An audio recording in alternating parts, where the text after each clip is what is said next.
Yes, Trump blinks. So, first, I think the biggest lesson we learned is that you are at your most powerful at the beginning of the attacks. Every day you do not fight back, you lose just a little bit more of your rights. We normalize just a little bit more of this kind of pseudo democracy, right? So we need to, I think the first is that what are the steps, right? Social media was used to attack us. And it's like fertilizer. Saying you're the enemy of the press then lets people believe that's astroturfing. For me, hashtag arrest Maria Ressa was trended by pro-government, by pro-Duterte information operations 2 years before I was actually arrested.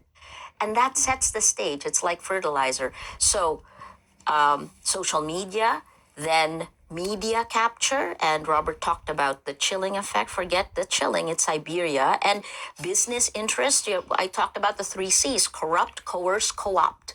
For every single institution that is broken down: media, academe, NGO capture, state capture. And each step of the way as you go down, rule of law breaks down and you lose. It's death by 1,000 cuts of your rights. So in the Philippines, it was a rallying cry for us because I'm a traditional journalist in the old sense of the word, right? And I didn't want to be an activist, but when it's a battle for facts, journalism is activism. So in our case, I said, we hold the line.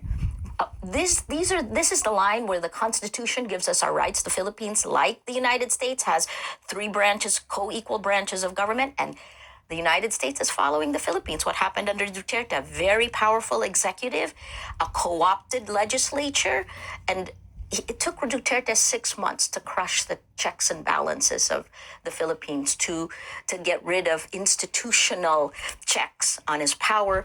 The judiciary, what happens with the judiciary is not only, you talked about the 10 arrest warrants I have, 8 years later, we've won 8 of the 10 cases, but I still have to ask for the Philippines, for approval to travel from the Philippine Supreme Court. What rights you lose today, you will not get back. Right? This is part of the reason why, if you value your rights, you stand up for them, you hold the line. Because silence is complicity. Silence gives approval for it. And we create a new normal. Even reporting has to slightly change. You have to call a lie a lie. You have to put the context to it. And anyway, sorry, I could talk about this forever. I feel like I have PTSD and deja vu all combined. It's shocking America is where it is today. But tell us, so what happened with Rappler? There were